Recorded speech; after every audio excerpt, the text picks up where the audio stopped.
Selamat datang di Ari Podcast Kamis Misteri. Malam hari ini cerita datang dari seorang pelajar di Jawa Tengah dengan judul Penghuni Gedung Tua.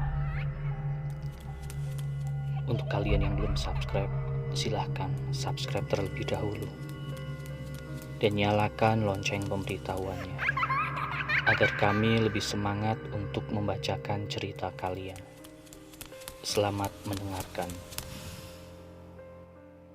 Di suatu tempat terpencil terletak gedung tua yang biasa dipakai untuk latihan menari.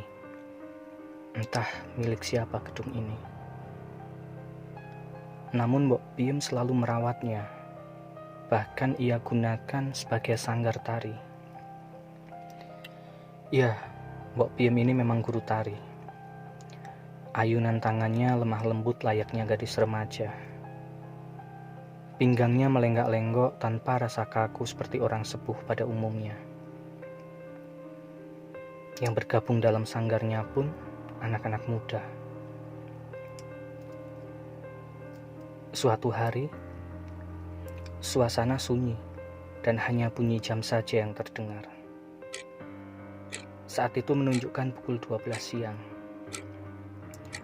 Suaranya mengerikan, namun sudah biasa bagi anak-anak sanggar, apalagi Mbok Piem. Mereka yang awalnya sedang berlatih menari, seketika duduk di tikar untuk beristirahat. Seperti biasa, ketika waktu istirahat tiba, Mbok Piem menuju ruangan kecil di dalam gedung itu. Ya, ruangan itu memang dia tempati seperti miliknya sendiri. Mbok Piem menyebutnya kamar. Anak-anak, Simbo istirahat di kamar dulu ya, kata Mbok Piem kepada murid-murid yang sedang beristirahat. Entah kenapa, tiba-tiba Anya, salah satu murid didik Mbok Piem, merasa tidak enak badan. Wajahnya pucat. Teman-temannya pun menyarankan agar Anya pulang saja, beristirahat di rumah. Anya pun menemui Mbok Piem di kamar, tempat Mbok Piem beristirahat.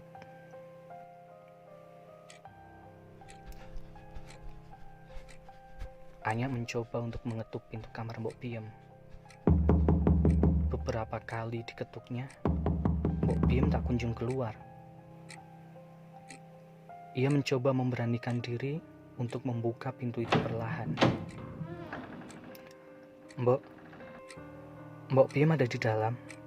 Tanya Anya. Anya pun melihat sekeliling ruangan itu. Ia perhatikan sudut demi sudutnya. Ia mencoba masuk ke dalam kamar mandi yang ada di dalam ruangan tersebut. Apa yang terjadi? Terkejutlah Anya. Sungguh aneh dan misterius. Mbok Piem yang tadi dengan jelas masuk ke dalam ruangan itu ternyata tidak ada. Kosong.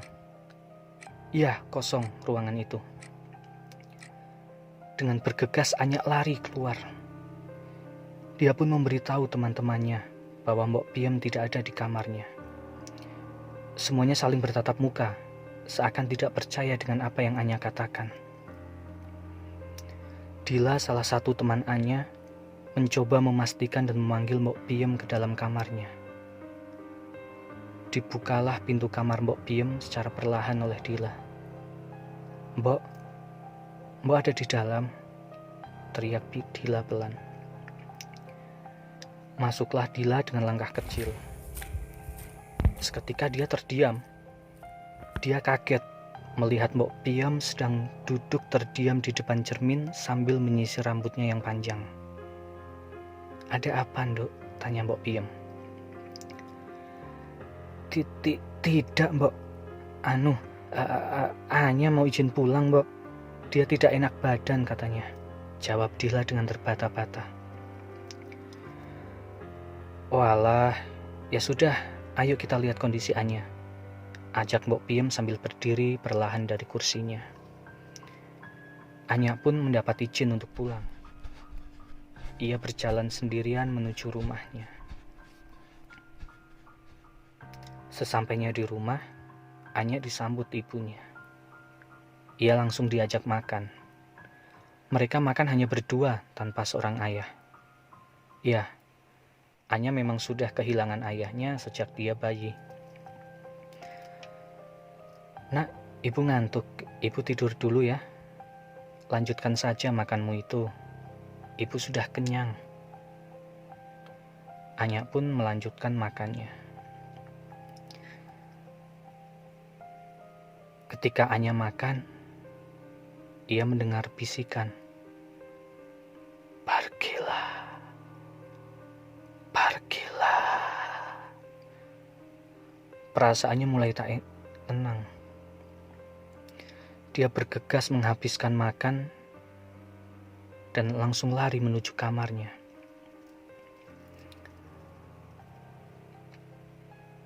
Matahari tenggelam, langit mulai gelap. Anya menutup semua jendela rumah, sedangkan ibu merebus mie untuk makan malam.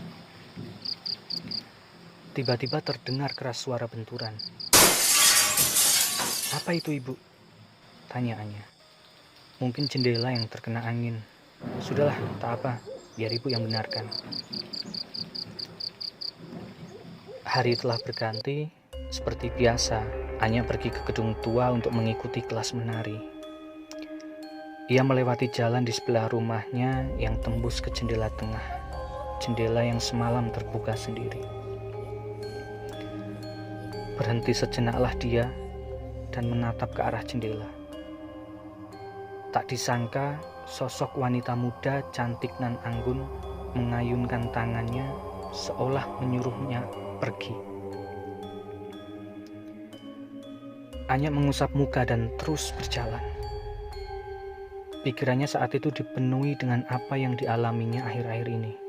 Anya bingung, merasa terusir. Tapi mengapa dia diusir?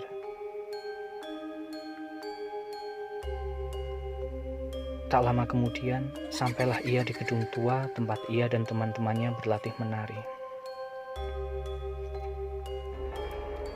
Anya dan teman-temannya berlatih menari seperti biasa, mengikuti gerakan yang Mbok Piem ajarkan. Namun, tiba-tiba Anya terjatuh. Kenapa kamu, Nduk? Tanya Mbok Piem. Ndak apa-apa kok, Mbok. Cuma kesandung ini. Jawab Anya.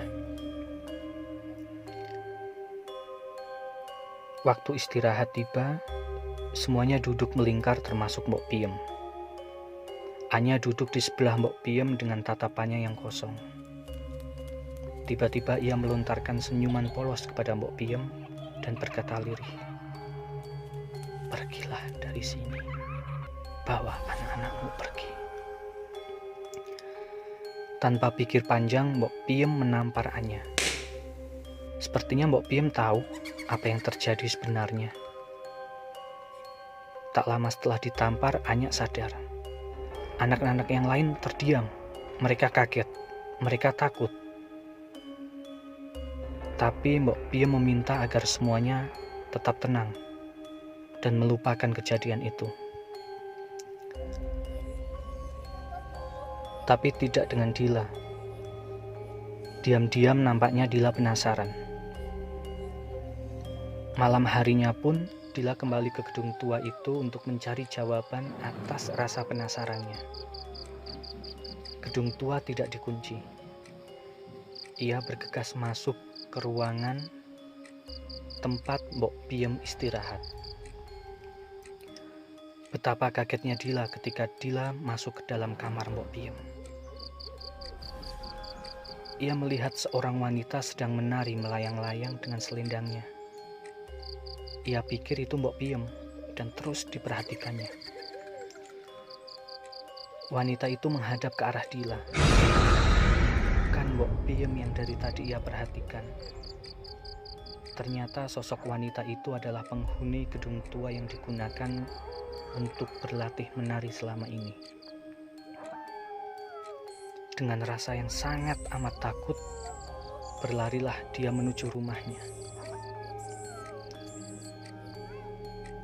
Dila langsung bergegas tidur di dalam kamarnya. Ia mencoba dan memaksakan matanya untuk terlelap, tapi tidak bisa. Pergi atau mati, ujar sosok wanita yang tiba-tiba muncul di sudut kamar Dila. Sosok itu yang Dila lihat di gedung tua. Dila menjerit ketakutan dan memanggil ayah dan ibunya. Hari berganti pagi. Seperti biasanya, Dila dan Anya tiba di gedung tua untuk berlatih menari. Entah, tak seperti biasanya. Hari itu hanya mereka berdua yang datang. Gedung tua sepi, hanya suara jam dinding yang mereka dengar. Mereka mencoba untuk tenang dan mencoba untuk tidak takut. Tapi tak disangka-sangka, sosok wanita yang Dila lihat di gedung tua dan Anya lihat di jendela rumahnya muncul di depan mereka. Sosok wanita itu marah. Dila dan Anya dibuat terpontang-panting olehnya. Sosok wanita itu merasa terganggu. Tubuh Dila dan Anya pun dihancurkan olehnya. Sampai akhirnya mereka berdua mati di dalam gedung tua. Jasadnya hilang dibawa oleh sosok wanita penghuni gedung tua.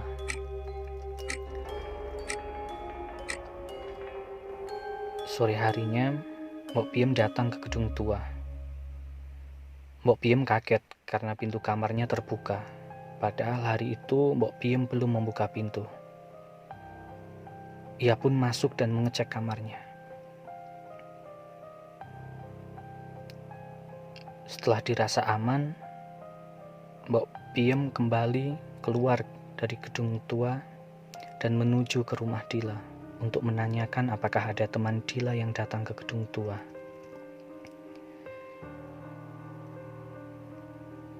Belum sempat bertanya,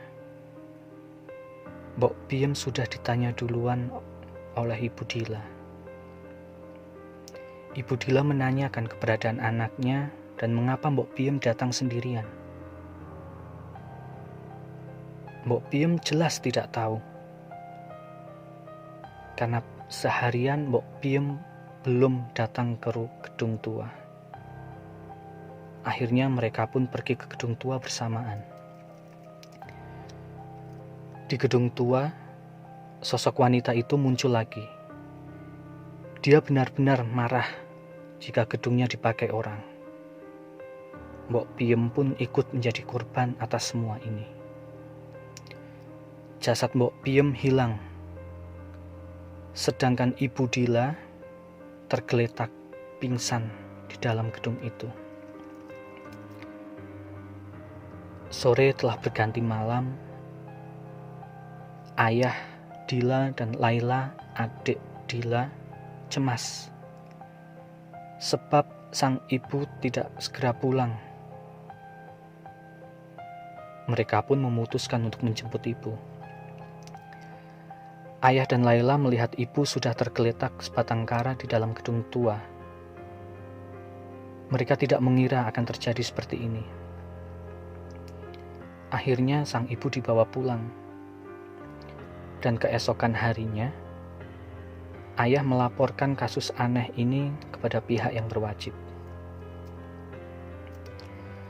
Saat ayah melaporkan ke polisi, ibu tidur di kamar dan Laila memasak. Tak lama setelah itu, ayah datang dan langsung mendekati ibu. Tidak diketahui sebabnya. Ternyata ibu sudah meninggal di tempat tidurnya. Hari itu ayah dan Laila benar-benar stres. Mereka terpukul karena kehilangan dua anggota keluarganya sekaligus.